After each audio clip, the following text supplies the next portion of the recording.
So, hi, Cary. Thank you so much for joining us in the CXO Talks with the Pharma Shots. It is really a pleasure of ours. This is going to be another December edition. And yeah, and then we are very happy that you have taken time out to talk to us about Adile Pharma and what you guys are doing. So, without further ado, it would be really helpful for our audience if you can just give us a very quick introduction about you, and then we can move forward with few questions about the company and the molecules. Okay, great. Well, first of all, let me say, Himanshu, thank you so much for you and Farmer Shots giving me the opportunity to meet you and talk to you about all the great things we're working on at ADIAL. So, as you said, I'm the CEO of ADIAL. I have been in life sciences for about 20 years now. I first got involved with the company on the board, and I became the CEO about 2 years ago. So I'd love to have a discussion about everything going on with the company. Amazing. So, a little bit of background about you. Before Edile, where were you? And a little bit of history would help us all. Great. So my background, I started off in GE finance right out of college. So I spent, the first half of my career in very large, public companies. And then about 20 years ago, I got first involved in life sciences. I was with a stem cell company called Osiris Therapeutics, focused on developing adult stem cells. I also spent time at Sucampo Pharmaceuticals, which was focused on GI indications, and most recently before ADA, I was with a company called Indivior, which was Mhm. my first experience focused on addiction treatments. They are one of the leading companies in addiction, and that's what got me interested in that therapeutic area. As far as ADIAL is concerned, ADIAL was basically started with pioneering research that was done starting in the 90s with one of the co-founders of the company who was looking at, the impact that certain genetic markers would have on the serotonin 3 uh, component of the brain, and whether there was an opportunity for people with certain genetic markers to be more receptive to certain treatments from a serotonin 3 blocker. So obviously it started with animal research, then imaging results and early preclinical work. And then there was a groundbreaking phase 2 study done out of the University of Virginia. And based Okay. on the promising results out of that study, led to the formation of ADIAL in 2010. So it's been Nice. around So, since 2010 and been a okay. public company on NASDAQ since 2018. Okay, so I've recently, when while I was researching about you guys, I got to know that, there was a database lock for the PK study, basically, if I'm not wrong, for your lead candidate, which is AE004, if I'm not wrong. And so, would you be, would you like to talk about that, that database lock? What's that in terms of milestone?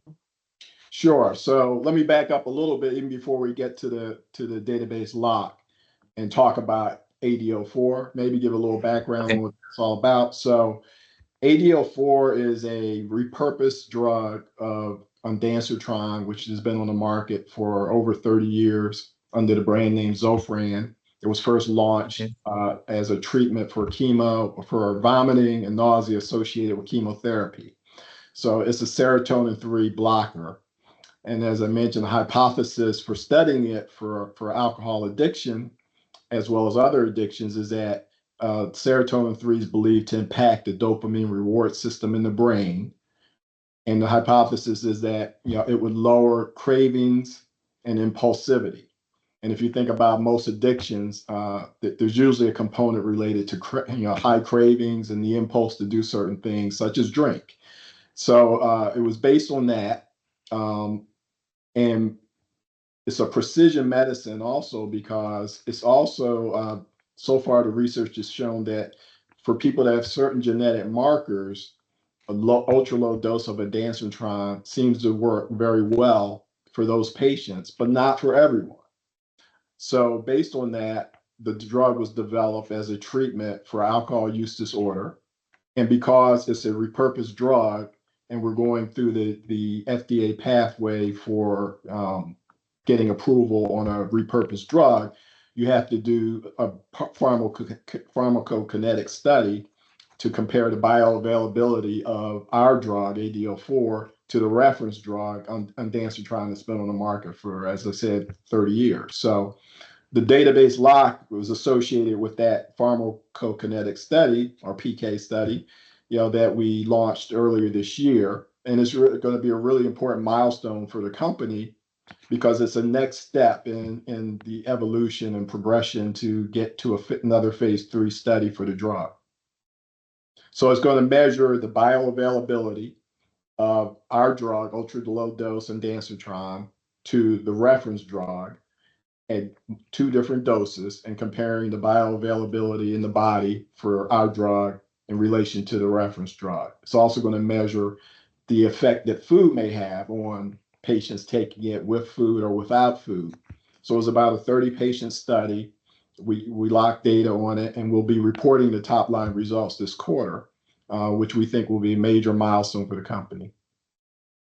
That's a really great information. I didn't know that, you are about to, release results in the quarter four. So, and then I think we don't have much time left. So I guess in couple of weeks, I would say, we are Right. going to have these results. So, what are the next steps? So, you will be, releasing the results. So after this, if I'm not wrong, the pathway, because it's a repurposed drug, as you said, you would be doing a phase three directly, if I'm not wrong, You're correct. right? Oh, right. Yeah. So, have you already had a discussion with FDA for the design of a phase three? And if yes, and if you are, if you're okay enough to tell us a bit more about that, phase three trial. Yeah, so that's a great question. So the company did a phase 3 2 years ago, and we Okay. took that data to FDA. And what we saw in the data was that even though we missed the overall endpoint in the study, we did some subgroup analysis and saw that for patients that had certain genetic markers, and there were really in that study there were 4 different genetic markers enrolled in the study of the 300 patients, but we saw one marker in particular that hit a home run, basically hit the FDA's required endpoint. And then we went back and looked at the phase 2b study and saw the same thing. So Okay. we took all this data to FDA, had a discussion. They said, that's promising, it's supportive. It's not enough to get approval because it's a post hoc analysis done after the fact. And what we're gearing up now is to do another phase 3 study with that genetic marker that did well in the study. So narrow the patient population down to the most promising to increase our success chances. So we're going back to FDA after we have the PK results and a proposed trial design. We hope to have that discussion with FDA early next year. And then once they're in agreement on that design that we're developing now, the more selected patient population and the endpoint, which they've already agreed to what the primary endpoint will be on the study, we hope to begin that study in the second half of next year. Okay. So, you have been discussing about this genetic biomarker. Um, and I have done decent amount of work in my uh,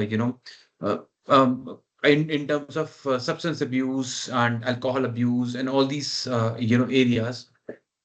I've never heard, and I wouldn't say I never, but yes, I have very rarely heard about, a company doing a genetic marker kind of analysis uh, for, use disorder. Let's just put it. Uh, so, can you just explain a little bit more about what's this genetic biomarker? Um, you know, We already know that ADO4 is being assessed in alcohol use disorder, but maybe there is more to it than just AUD, or a little bit more about to educate us basically. Yeah, so I mean, excellent question. And it's been studied for years as a potential treatment for substance use disorder such as alcohol use disorder, because as I mentioned, it's a serotonin 3 blocker and that impacts the dopamine reward system. But what the early research has shown is that for some reasons we don't fully understand, patients that have certain genetic markers are more receptive to treatment. So we're not saying that because they have that marker, they're more subjective to substance use disorder. But what we are saying is that ADO4 seems to affect those patients differently that have those markers. So those, and then there are SNPs of the gene that affects the serotonin 3 receptor.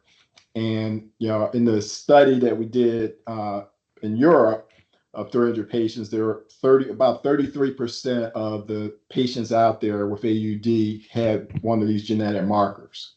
Now we're narrowing it down to, as I said, the marker we saw the most promise in, and that represents about 14% of the patients out there.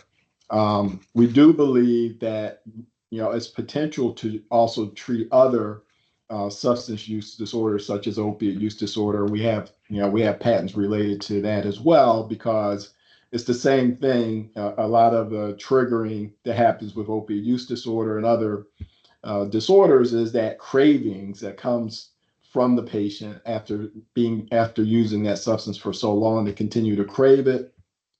Also, the impulse to do it is a big factor. So we think any kind of addiction that has a cravings and impulse component is a potential for ADO4.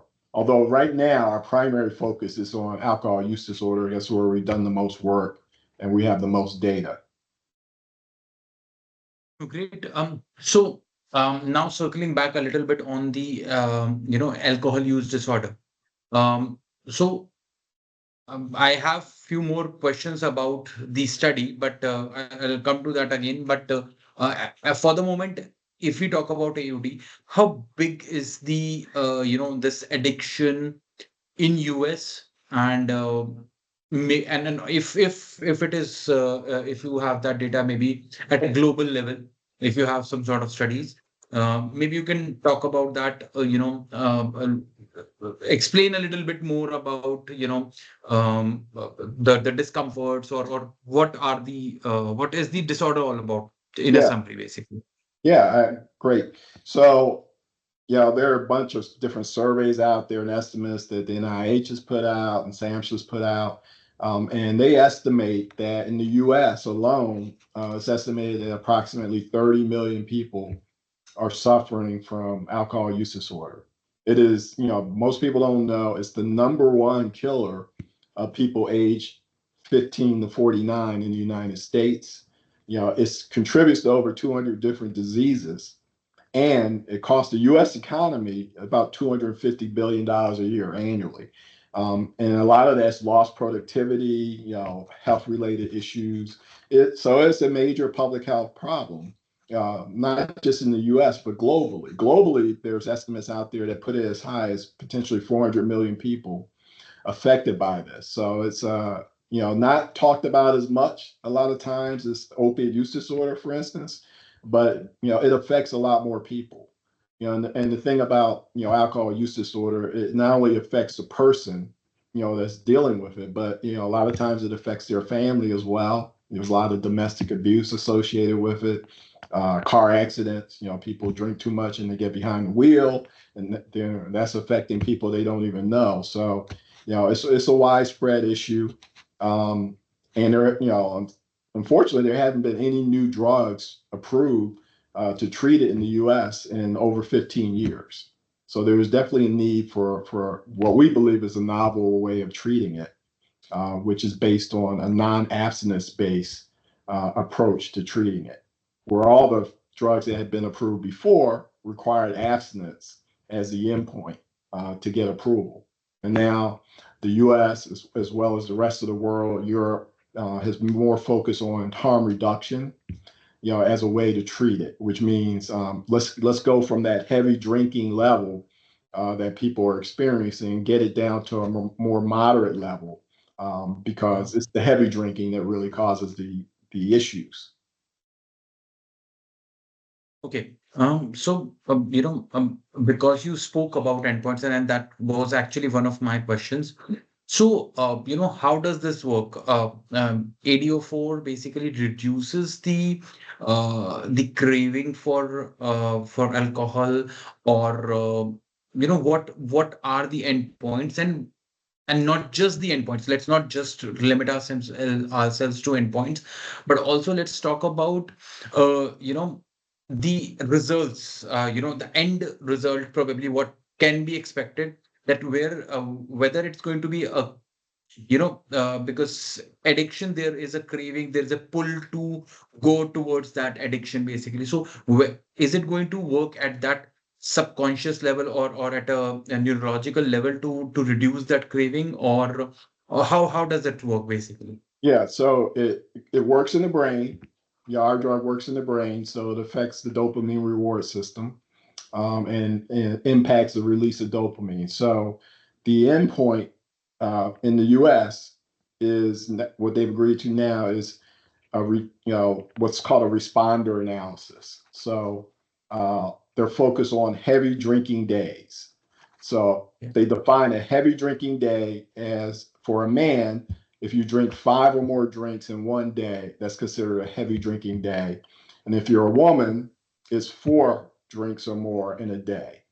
So the endpoint in the US is you do a 6 month study, and Mhm. you have patients that in the last 2 months of that study, month 5 and 6, if they go that whole period without one heavy drinking day, so they can drink, in moderation, they have 2 drinks, 3 drinks a day, but as long as they don't hit 5, they're called a responder.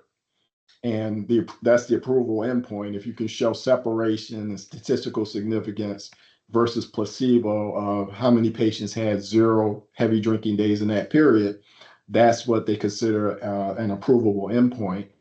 Because again, if you think about harm reduction, if you can prevent people from having heavy drinking days, that's a meaningful and a clinical meaningful endpoint.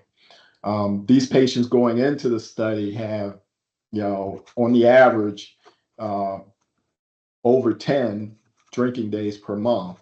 And drinks, whenever they drank at least 10 drinks. So getting them below the heavy drinking days is a pretty significant step that we think is very important. Okay. So you were previously talking about the phase 3 study, which is expected to start in 2025. Is that going to be a US specific study or a global study? It's going to be a U.S. this time. So it Okay. was done. The last study was done in Europe, but now that we made more progress with FDA on the endpoint, that was really a key factor in what the endpoint needs to be. And the market, we're a U.S. based company, so initially the next set of studies will be in the U.S. and will be focused on the U.S. market. Longer term, we're also open to, global markets as well. If there are partner companies out there that are interested, and there are some we've already had discussions with, we're also open to looking at other markets as well. But our focus right now for us is moving forward in the U.S. That was my second question. Are you looking for partner companies? So which you have already answered. So thank you for that. Okay. So another question, again, it's kind of a very small question. Um, who are what kind of HCPs will be your target uh, you know audience in this so to speak, in this term, whether it's with psychiatrist or psychologist, or are there any kind of other sort of HCPs whom you will be targeting once this product is out basically? Yeah, that's actually a great question. And You could think about it a couple different ways. I think initially, sort of the low hanging fruit out there will be people already treating addiction.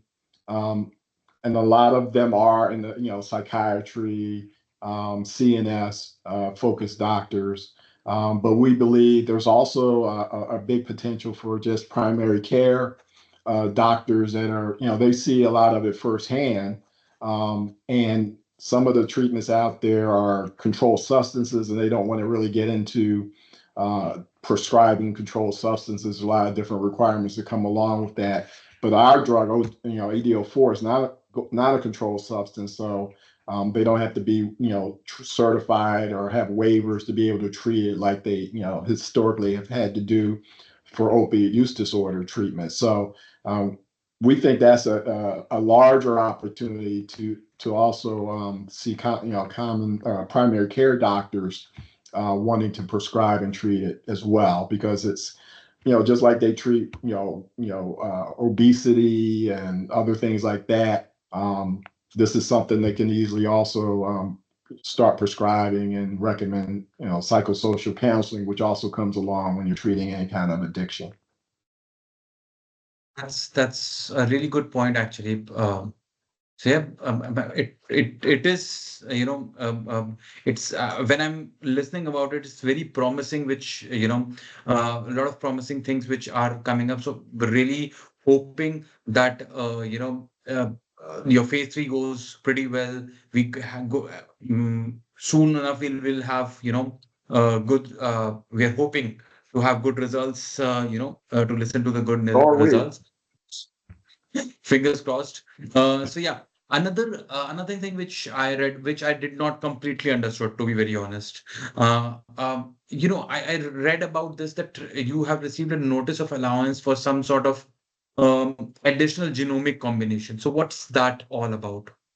Yeah, we're, constantly looking to, strengthen our intellectual property portfolio. So as we've learned more about these different, genetic combinations, we file new patents to just strengthen the wall around our patent estate. So what you're referring to is recent news on another allowance we were granted.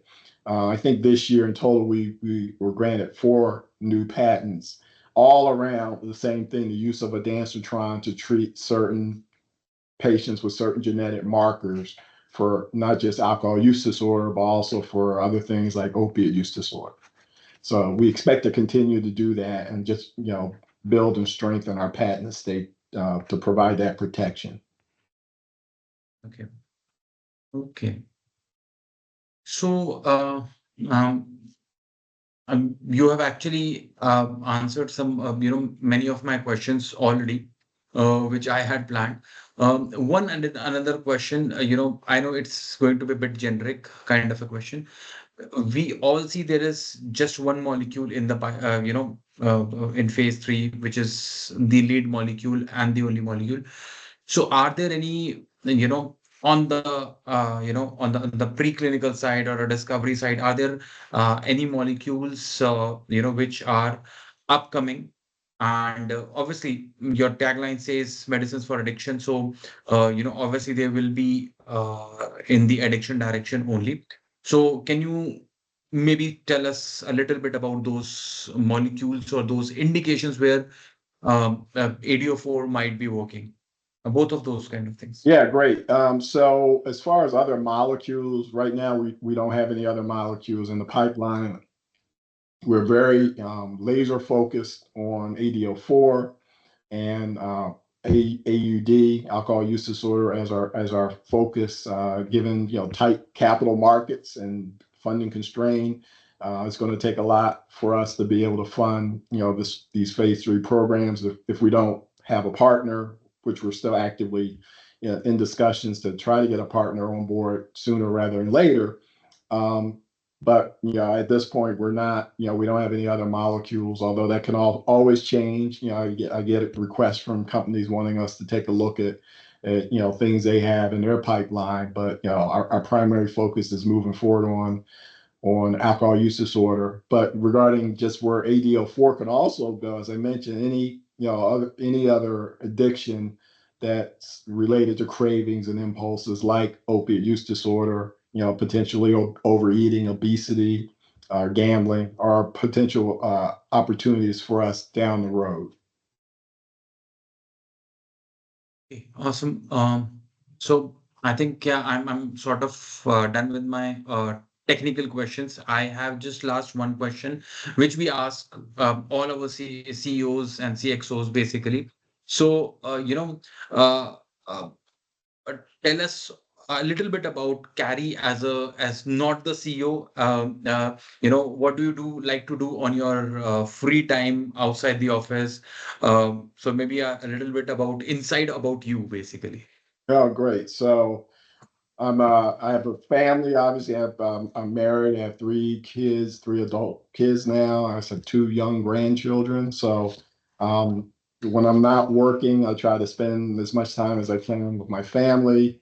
In terms of hobbies, I don't have a lot of time for hobbies these days, but when I do have time, I enjoy deep sea fishing, getting out out in the ocean and doing that. And I try to play golf every now and then. Not too good because I don't play enough, but it's a challenging sport. So I love the challenge of trying to get better at something that you can't do too often. And aside from that, it's really just being focused on ADO4 and what we're doing at ADAL. I'm also on two other public company boards, and I'm on two nonprofit boards. So I try to spend my time helping those other companies as well. I'm very focused on what I love about life science is the impact you can make on patients' lives. So I love to try to help other companies in addition to my own if they're focused on some significant diseases that are where there are millions of patients in need of that treatment. So that's about all the time I have these days is focus on all those different things. Seriously, it's really great, and as a company and as an individual, I would like to say that you're doing a great job. AUD is especially alcohol addiction is a very vast problem throughout the world, and we really hope, not just saying it because I'm interviewing you, really hope so that this drug really does well, and we see it out with flying colors, and we see more such initiatives by Agile Pharma as well as by other companies, so that this addiction uh, you know gets eradicated basically. So yeah, really best of luck, and we are really rooting for you. Pharma Shots whole team is rooting for Agile Pharma, and yeah. So thank you so much. I'll conclude here. And thank you so much for taking out time and talking to us. And it was really, really very pleasure talking to you. Same here. I really appreciate the time and getting to have some more people understand what we're doing and what we're all about. And I appreciate the time. Look forward to giving you updates in the future as we're making progress. Definitely, I was about to say that we'll be watching out, and we'll reach out to you again for part two and part three and part fours of this conversation, and we'll continue to do so. Great.